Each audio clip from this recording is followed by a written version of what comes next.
मानचित्र द्वारा ध्यान रखना नदियों को पढ़ने का आज से हम क्रम स्टार्ट करते हैं। और आज की अपनी जो पहली नदी है, नदी की अगर हम बात करें, पहली नदी है आपके सामने गोदावरी नदी, है ना। गोदावरी नदी को मैं पूरा मैप के द्वारा आपको लोगों को समझाने वाला हूं, तो बिल्कुल गौर से इस वीडियो को देखिए और अपनी तैयारी को आगे बढ़ाइए।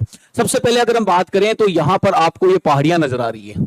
ये पहाड़ियां जो है इन्हें सह्याद्री पर्वतमाला के नाम से जानते हैं और इसी के क्षेत्र में आ जाता है त्रिबंकेश्वर की पहाड़ियां, है ना। त्रिबंकेश्वर की पहाड़ी से अगर हम बात करें तो आपकी गोदावरी नदी जो है इसका उद्गम होता है और ये आगे बहती है ना। नासिक शहर ये जो आपको नजर आ रहा है नासिक, ये गोदावरी नदी के ही किनारे पर है, जहां पर कुंभ के मेले का भी क्या होता है, आयोजन जो है वो किया जाता है।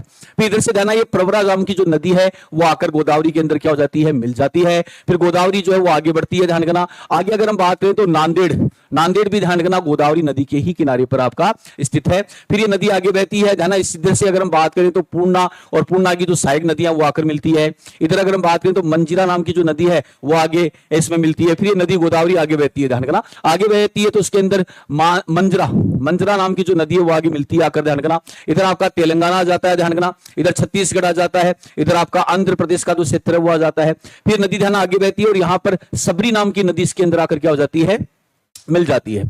फिर नदी और आगे बढ़ती है, ध्यान रखना। और आगे बढ़ती है तो यहां पर प्राणहरता है। इधर से अगर हम बात करें तो इंद्रावती है तथा और कई सहायक नदियां आकर इसके अंदर क्या करती है, मिलने का कार्य करती है। अंत में नदी ध्यान रखना आंध्र प्रदेश के अंदर एक बड़े डेल्टा का निर्माण करती है, जिसे गोदावरी का डेल्टा कहते हैं और दक्षिण भारत का सबसे बड़ा डेल्टा है। और अंत में ध्यान, ये नदी जो है वो बंगाल की खाड़ी में जाकर गिर जाती है। ये बंगाल की खाड़ी आ गई है आपकी। ध्यान, इस नदी के मेन जो फैक्ट है वो ध्यान रखना। उद्गम स्थल जो है वो त्रिबंकेश्वर की पहाड़ी, नासिक महाराष्ट्र से है।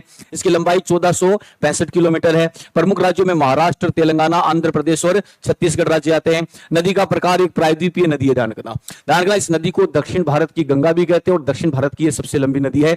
ऐसी ही अगर आपको जानकारी लेनी है तो चैनल को जरूर फॉलो करें